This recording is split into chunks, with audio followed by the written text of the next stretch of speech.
Everyone, welcome back to my channel. दोस्तों, आप सभी के लिए आज मैं एक बहुत ही इम्पोर्टेंट वीडियो लेकर आया हूं। आप सभी को मालूम है कि 12 अक्टूबर से सपोर्टिव सुपरविज़न स्टार्ट हो गया है और सपोर्टिव सुपरविज़न की जो टीमें हैं आपके विद्यालयों में पहुंच रही हैं। आज मैं आपको इस वीडियो में दिखाना चाह रहा हूं कि सपोर्टिव सुपरविज़न्स की जो टीम है वो आपके विद्यालयों में क्या चेक करेंगी, कितने बिंदुओं पर आपकी चेक करेंगी और चेक करने के बाद उन प्रश्नों के उत्तर वो प्रेरणा पोर्टल पर फीड करेंगे। क्योंकि अब मैनुअल कुछ भी नहीं है दोस्तों, सारा कुछ ऑनलाइन हो गया है। वो जो भी प्रश्न पूछेंगे उसका जो भी आंसर निकलेगा या जो भी वो सुपरविज़न करेंगे और उन्हें जो दिखाई पड़ेगा उसे वो प्रेरणा पोर्टल पर तुरंत ही वहीं का वहीं आपके विद्यालय में रह कर के ही फीड कर देंगे, उसके बाद सिंक कर देंगे। क्योंकि इसमें लोकेशन की भी बात आती है, वो बाहर भी नहीं जा सकते हैं, आपके विद्यालयों में रह कर के ही उन्हें सारी बातें फीड करना है। तो आज मैं आपके सामने वो चेक लिस्ट लेकर आ रहा हूँ जिसमें वो सारी बातें लिखी हैं कि किन बिंदुओं पर आपके विद्यालय का सुपरविज़न होगा। आप इस लिस्ट को देख लीजिए, पढ़ लीजिए और समझ लीजिए कि आपके विद्यालयों में किन बातों पर सुपरविज़न होगा, ताकि आप समय रहते आप अपनी तैयारी कर लें। और ये जो सुपरविज़न का कार्य है ये पूरे वर्ष चलता रहेगा, डे बाय डे उसमें आपको सुधार भी करते रहना है। तो आइए दोस्तों, बिना देर किए हुए हम अपनी वीडियो प्रारंभ करते हैं। तो दोस्तों, जैसा कि आप देख पा रहे हैं, सपोर्टिव सुपरविज़न उच्च प्राथमिक विद्यालयों के लिए चेकलिस्ट, उत्तर के विकल्प या उत्तर का प्रकार, भाग 1 कक्षा का अवलोकन। नीचे दिए गए प्रश्नों का जवाब कक्षा का अवलोकन करने से पहले दें। यानी जवाब किसे देना है, आप ध्यान दीजिएगा। ये जवाब आपके विद्यालय में जो सपोर्टिव सुपरविज़न की टीम पहुंचेगी उसमें ARP हो सकते हैं, SRGs हो सकते हैं या डाइट मेंटर्स हो सकते हैं। वो आपके विद्यालयों का अवलोकन करने के बाद प्रेरणा पोर्टल पर ये बातें फीड करेंगे। इसको आपको ध्यान में रखना है। पहला मल्टीपल चॉइस क्वेश्चन है, कृपया उस कक्षा का चयन कीजिए जिसका आप अवलोकन कर रहे हैं। तो कक्षा 6, 7, 8 जिस भी कक्षा का अवलोकन करेंगे उस कक्षा को चुनेंगे। वो आप किस विषय का अवलोकन कर रहे हैं, तो कक्षा 6, 7, 8 में जो विषय हैं हिंदी, गणित, अंग्रेजी, विज्ञान, सामाजिक विज्ञान या अन्य विषय, ये ऑप्शन में से कोई एक ऑप्शन वो चुन करके भरेंगे। फिर अगला प्रश्न है, क्या कक्षा में प्रिंट समृद्ध यानी प्रिंट रिच सामग्री का प्रदर्शन दीवारों पर किया गया है। उदाहरण, विषय वस्तु आधारित चार्ट, शब्दमाला, छात्रों द्वारा किए गए कार्य, पोस्टर्स इत्यादि। तो इसके 5 आंसर दिए गए हैं। इन पाँचों में से कोई एक उत्तर वो फीड करेंगे कि सभी समुचित सामग्री का प्रदर्शन किया गया है। ये सभी समुचित सामग्री का प्रदर्शन किया गया है पर बच्चों की दृष्टि स्तर पर नहीं है।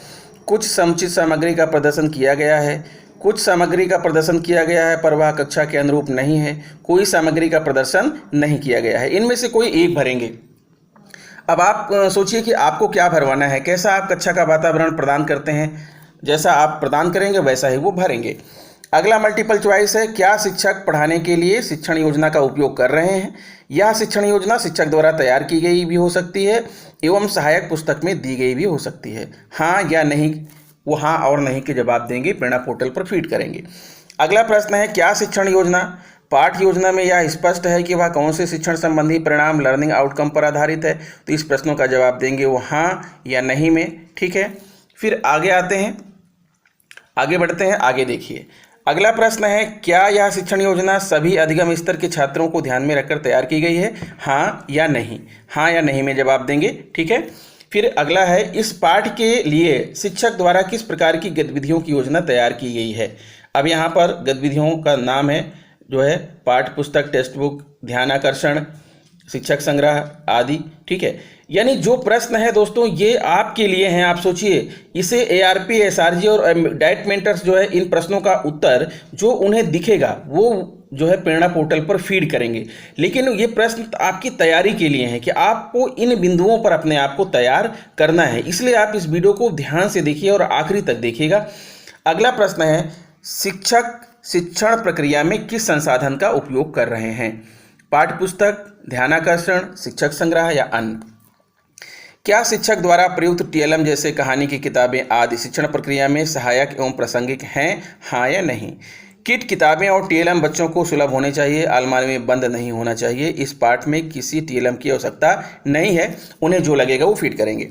क्या कक्षा में सीखने के माहौल का आप कक्षा में सीखने के माहौल का किस प्रकार वर्णन करेंगे।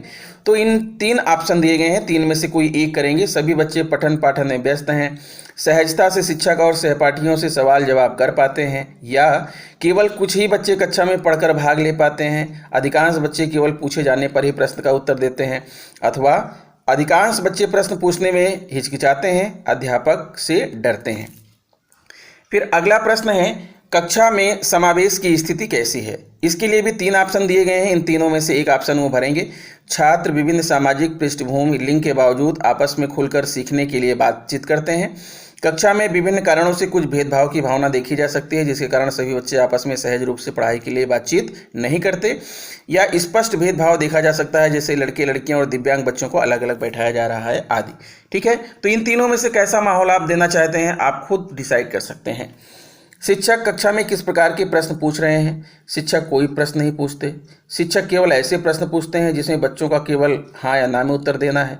शिक्षक बच्चों की रुचि बनाने के लिए विभिन्न प्रकार के प्रश्न पूछते हैं, जिसमें बच्चे अपनी राय बनाते हैं, सिखाए गए पाठ से सवाल हल करते हैं, अपने जीवन से संबंध बनाते हैं। तो इन तीनों विकल्पों में से जो विकल्प आप जो है अपने कक्षा के वातावरण में अपने विद्यालय में प्रदान करेंगे, वही जो है आपकी जो टीम है, डाइट मेंटर्स की जो टीम है, सपोर्टिव सुपरविजन की टीम है, वही चीज़ें जो है वो प्रेरणा पोर्टल में फीड करेंगे। फिर अगला प्रश्न है, कक्षा में कितने प्रतिशत छात्र गतिविधि में प्रतिभाग कर रहे हैं, वह प्रश्न पूछ रहे हैं। शिक्षक के या किसी अन्य छात्र के पीछे पीछे दोहराने की को प्रतिभागिता नहीं माना जाएगा। 50% से कम छात्र, 50 से 80% के बीच में, 80% से ज़्यादा छात्र। अगला प्रश्न है, कक्षा में छात्र किस प्रकार की गतिविधियां करते हुए नजर आ रहे हैं? अधिकांश छात्र खाली बैठे रहते हैं, आपस में बातचीत करते हैं और शिक्षक के निर्देशों का इंतजार करते रहते हैं, या अधिकांश छात्र शांति से बोर्ड पर लिखी चीज़ों को अपनी कॉपी में उतारते हैं और केवल प्रश्न पूछे जाने पर उत्तर देते हैं, अथवा अधिकांश छात्र शिक्षक एवं आपस में विचारों का आदान प्रदान करते हैं, प्रश्नों को हल करने की कोशिश करते हैं। फिर अगला प्रश्न है, क्या शिक्षक कक्षा अनुरूप अधिगम स्तर प्राप्त नहीं कर पाने वाले छात्रों को अतिरिक्त समय दे रहे हैं? तो इसके भी 3 उत्तर हैं। शिक्षक कक्षा अनुरूप अधिगम स्तर प्राप्त नहीं कर पाने वाले छात्रों को अतिरिक्त समय नहीं दे रहे हैं, अथवा शिक्षक कक्षा अनुरूप अधिगम स्तर प्राप्त नहीं कर पाने वाले छात्रों को सीमित अतिरिक्त समय दे रहे हैं, या फिर शिक्षक कक्षा अनुरूप अधिगम स्तर प्राप्त नहीं कर पाने वाले छात्रों को समर्पित अतिरिक्त समय भी दे रहे हैं और कक्षा के बाकी समय में भी अनुरूप प्रश्न पूछकर उनकी प्रगति पर ध्यान दे रहे हैं। चलिए आगे बढ़ते हैं, अगला प्रश्न देखते हैं कि प्रेरणा पोर्टल क्या पूछ रहा है। अगला प्रश्न, आपने जिस कक्षा के छात्रों को चुना है वह विकल्प चुने। तो इस आधार पर 6, 7, 8 जो भी चुनेंगे उसका विकल्प यहाँ आ जाएगा।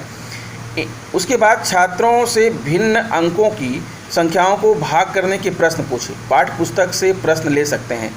इन 5 छात्रों में से कितने छात्रों ने सही उत्तर दिया? ध्यान दीजिएगा मित्रों, ये है 6, 7, 8 के लिए। ठीक है, छात्रों से भिन्न अंकों की संख्याओं को भाग करने के प्रश्न पूछे जाएंगे। फिर अगला है, छात्रों से गत सप्ताह में कक्षा में पढ़ाए गए गणित के किसी विषय अथवा पाठ पर पाठ्य पुस्तक के प्रश्न पूछें। इन 5 छात्रों में से कितने छात्रों ने सही उत्तर दिया, ये वो फीड करेंगे। फिर छात्रों से उनकी कक्षा के स्तर वाले अनुच्छेद को पढ़ने को कहें और उसके पश्चात उसी पर आधारित प्रश्न पूछें। उसके बाद कितने छात्र अनुच्छेद पर आधारित 3 अथवा 3 से अधिक प्रश्नों के उत्तर सही दे पा रहे हैं? कितने छात्र अनुच्छेद पर आधारित 3 से कम प्रश्नों के उत्तर सही दे पा रहे हैं? कितने छात्र एक भी प्रश्न के उत्तर नहीं दे पा रहे हैं? कितने छात्र अनुच्छेद को बिल्कुल नहीं पढ़ पा रहे हैं? तो इन सभी प्रश्नों के उत्तर जो है प्रेरणा पोर्टल पर फीड किए जाएंगे। छात्रों से गत सप्ताह में पढ़ाए हिंदी के किसी विषय अथवा पाठ के बारे में प्रश्न पूछें। इन 5 छात्रों में से कितने छात्रों ने सही उत्तर दिया? ठीक है। फिर अगला है, शैक्षणिक कार्यक्रमों का अनुपालन। विद्यालय के सभी शिक्षकों से बात करने के बाद नीचे दिए गए प्रश्नों का उत्तर दें। क्या अध्यापक दीक्षा ऐप पर पंजीकृत हैं एवं उनका नियमित उपयोग कर रहे हैं? अध्यापकों से प्रश्न कीजिए कि उन्होंने दीक्षा ऐप पर क्या सामग्री देखी, क्या वह दिखा सकते हैं कि वे किस कोर्स को दीक्षा ऐप पर कर रहे हैं? यदि ऐसा है तो हाँ दर्ज करें। हाँ, सभी अध्यापक दीक्षा ऐप पर पंजीकृत हैं एवं नियमित रूप से उसका उपभोग कर रहे हैं। नहीं, सभी अध्यापक दीक्षा ऐप पर पंजीकृत नहीं है या नियमित रूप से उसका उपयोग नहीं कर रहे हैं। यदि एक भी अध्यापक दीक्षा ऐप का उपयोग नहीं कर रहे हैं तो यह विकल्प चुनें। फिर यह है, क्या अध्यापक शिक्षण संग्रह मॉड्यूल का नियमित उपयोग कर रहे हैं? अध्यापक से प्रश्न कीजिए कि वे साझा करें कि उन्होंने शिक्षण संग्रह मॉड्यूल से क्या सीखा। इसके आधार पर उत्तर हेतु विकल्प का चयन कीजिए। तो हाँ, सभी अध्यापक शिक्षण संग्रह का नियमित उपयोग कर रहे हैं। नहीं, सभी अध्यापक शिक्षण संग्रह का नियमित उपयोग नहीं कर रहे हैं, या शिक्षण संग्रह विद्यालय में अभी नहीं पहुंचा है। फिर अगला है, क्या अध्यापक ध्यानाकर्षण मॉड्यूल का नियमित उपयोग कर रहे हैं? अध्यापक से प्रश्न कीजिए कि वह साझा करें कि उन्होंने ध्यानाकर्षण मॉड्यूल से किन शिक्षण तकनीकों को अपनाया है। इसके आधार पर उत्तर हेतु विकल्प का चयन कीजिए। हाँ, सभी अध्यापक ध्यानाकर्षण मॉड्यूल का नियमित उपयोग कर रहे हैं। नहीं, सभी अध्यापक ध्यानाकर्षण मॉड्यूल का नियमित उपयोग नहीं कर रहे हैं। ध्यानाकर्षण मॉड्यूल विद्यालय में नहीं पहुंचा है, तो इनमें से कोई एक आंसर फीड किया जाएगा। क्या अध्यापक आधारशिला मॉड्यूल का नियमित उपयोग कर रहे हैं? अध्यापक से प्रश्न कीजिए कि वह साझा करें कि उन्होंने आधारशिला मॉड्यूल से किन शिक्षण तकनीकों को अपनाया है। इसके आधार पर उत्तर हेतु विकल्प का चयन कीजिए। हाँ, सभी शिक्षकों द्वारा शैक्षिक कैलेंडर का अनुसरण किया जा रहा है। नहीं, सभी शिक्षकों द्वारा शैक्षिक कैलेंडर का अनुसरण नहीं किया जा रहा है। यहाँ शैक्षिक कैलेंडर आंसर दे रहा है और यहाँ पर आधारशिला, तो दोस्तों आधारशिला की जगह आप लोग इसको शैक्षिक कैलेंडर पढ़िए, क्योंकि आधारशिला की अपेक्षा शैक्षिक कैलेंडर ज़्यादा उपयोगी है आपके लिए। फिर क्या पुस्तकालय रीडिंग कॉर्नर का बच्चों द्वारा नियमित उपयोग किया जा रहा है? हाँ, नहीं, विद्यालय में कोई पुस्तकालय या रीडिंग कॉर्नर नहीं है। फिर अगला है, क्या विद्यालय में समय सारणी का पालन किया जा रहा है? हाँ या नहीं। क्या अध्यापक राज्य परियोजना कार्यालय द्वारा प्रचारित सूचनाओं एवं शैक्षणिक सामग्री को व्हाट्सएप ग्रुप के माध्यम से नियमित ग्रहण कर रहे हैं? हाँ या नहीं। फिर भाग 4 अन्य कार्यक्रम, विद्यालय के सभी शिक्षकों से बात करने के बाद नीचे दिए गए प्रश्नों का उत्तर दें। विद्यालय में कुल शिक्षकों की संख्या महिला पुरुष कुल। भ्रमण के दौरान शिक्षकों की भौतिक उपस्थिति महिला पुरुष कुल। ठीक है। यदि अध्यापक अनुपस्थित हैं तब उनके अनुपस्थित होने का प्रमुख कारण क्या है? विभागीय कार्य हेतु, आकस्मिक अवकाश, उपार्जित अवकाश, मातृत्व अवकाश, चिकित्सीय अवकाश, चाइल्ड केयर लीव, अन्य अवकाश, या कोई सूचना नहीं है। अगला प्रश्न है शॉर्ट आंसर, विद्यालय में कुल कितने विद्यार्थी पंजीकृत हैं? बालक, बालिका और कुल। विद्यालय में कुल कितने विद्यार्थी उपस्थित हैं? बालक, बालिका और कुल। जो विद्यार्थी अनुपस्थित हैं उनके अनुपस्थित होने का प्रमुख कारण क्या है? घरेलू कार्यों में मदद, घर में भाई बहन की देखभाल, घरेलू व्यवसाय में मदद, मजदूरी, लेबर वर्क, स्वास्थ्य संबंधी कारण, पेट दर्द, बुखार, डायरिया इत्यादि। घर से स्कूल की दूरी अधिक है, स्कूल जाने की पाबंदी, स्थानीय उत्सव मेले में प्रतिभाग, अस्थायी प्रवासन, फसलों की कटाई बुआई, माता पिता या घर के सदस्य की बीमारी, रिश्तेदारी में विजिट समारोह, कोई अन्य कारण। तो ये रहे प्रश्न। और आगे भी प्रश्न है, यदि उपस्थिति 50% या उससे कम है तो उसमें सुधार के लिए कोई कार्य योजना बनाई गई है या नहीं? हाँ या नहीं में जवाब। क्या शिक्षकों के मध्य कार्य विभाजन, वर्क डिस्ट्रीब्यूशन और कक्षा विभाजन, क्लास डिस्ट्रीब्यूशन किया गया है? हाँ या नहीं। क्या विद्यालय में प्रार्थना सभा का आयोजन नियमित रूप से किया जा रहा है? यदि आप विद्यालय में प्रार्थना सभा के बाद पहुँचे हैं तब इस संबंध में कुछ छात्रों से प्रश्न का आकलन करें, हाँ या नहीं। क्या विद्यालय में गत माह शिक्षक अभिभावक बैठक PTM का आयोजन किया गया? शिक्षक अभिभावक बैठक रजिस्टर में दर्ज बैठक मिनट्स का अवलोकन करें, हाँ या नहीं। बालिकाएं नियमित विद्यालय आएँ, इसके लिए विद्यालय द्वारा क्या प्रयास किए जा रहे हैं? इसका जो है आंसर देना है जो है लिख करके। क्या विद्यालय में विशेष आवश्यकता वाले छात्र CWSN दिव्यांग छात्र अध्ययनरत हैं, हाँ या नहीं। यदि हाँ तो क्या समर्थ व्यवस्था के अंतर्गत उनका पंजीकरण किया गया है? और क्या विद्यालय द्वारा इस संबंध में उपलब्ध पाठ्यचर्या का पालन किया जा रहा है, हाँ या नहीं। क्या विद्यालय में खेल सामग्री उपलब्ध है एवं नियमित उपयोग की जा रही है, हाँ नहीं। विद्यालय में खेल सामग्री उपलब्ध नहीं है। क्या छात्रों को अच्छी गुणवत्ता का मध्याह्न भोजन MDM प्रतिदिन दिया जा रहा है? 4 से 5 छात्रों से प्रश्न कीजिए कि क्या वह मध्याह्न भोजन पसंद करते हैं। विद्यालय के मध्याह्न भोजन इंचार्ज एवं प्रधानाध्यापक से प्रश्न कीजिए कि क्या बच्चों को भोजन दिए जाने के पूर्व वे भोजन चखते हैं। हाँ, सभी बच्चे भोजन पसंद करते हैं। नहीं, कुछ बच्चों को भोजन पसंद नहीं है। बच्चों को भोजन बिल्कुल भी पसंद नहीं है। फिर भ्रमण के दौरान मध्याह्न भोजन ग्रहण करने वाले बच्चों की संख्या कितनी थी? बालक, बालिका, कुल। भ्रमण के दौरान पिछले 3 दिवस में मध्याह्न भोजन MDM ग्रहण करने वाले बच्चों की संख्या प्रथम, द्वितीय और तृतीय तीनों दिनों का यहाँ पर लिखना है। क्या अध्यापकों को ब्लॉक कार्यालय से समुचित शैक्षणिक सहयोग मिलता है, हाँ या नहीं। क्या सभी अध्यापकों के लिए अवकाश संस्तुति प्रक्रिया ऑनलाइन है, हाँ या नहीं। प्रधानाध्यापक की लीडरशिप का आकलन क्या है, यहाँ पर आपको टेक्स्ट बॉक्स में लिखना है। फिर आगे है, क्या विद्यालय की अवस्थापना सुविधाएं संतोषजनक हैं, हाँ या नहीं।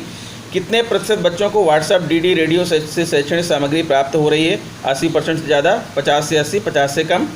क्या 1 महीने से अधिक समय में कोई शिक्षक निलंबित है, हाँ या नहीं। कोई अन्य टिप्पणी, अगर कोई अन्य टिप्पणी होगी तो यहाँ पर वो लिखेंगे। फिर अभिभावकों की प्रतिक्रिया, कम से कम 7 अभिभावकों से बात करें जिसमें 2 SMC सदस्य हों। क्या आपका बच्चा खुशी खुशी स्कूल जाता है, हाँ या नहीं। क्या आप अपने बच्चे की पढ़ाई से संतुष्ट हैं, हाँ या नहीं। यदि बच्चा पढ़ाई में कमज़ोर है तो क्या शिक्षक अलग से समय देकर सिखाते हैं, हाँ या नहीं।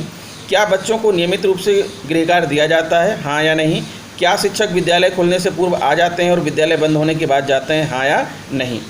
प्रधानाध्यापक और शिक्षकों के प्रयास करने पर भी अब जो है अभिभावक उपलब्ध नहीं हैं। ये भी इस प्रश्न का जवाब दिया जा सकता है। तो दोस्तों ये रहा सपोर्टिव सुपरविज़न के लिए चेकलिस्ट। आपको इन्हीं प्रश्नों का जवाब ढूंढना है, इन्हीं प्रश्नों का जवाब तैयार करना है, ताकि आपके विद्यालय में सारे प्रश्न का उत्तर हाँ में हो, ना में कोई ना हो।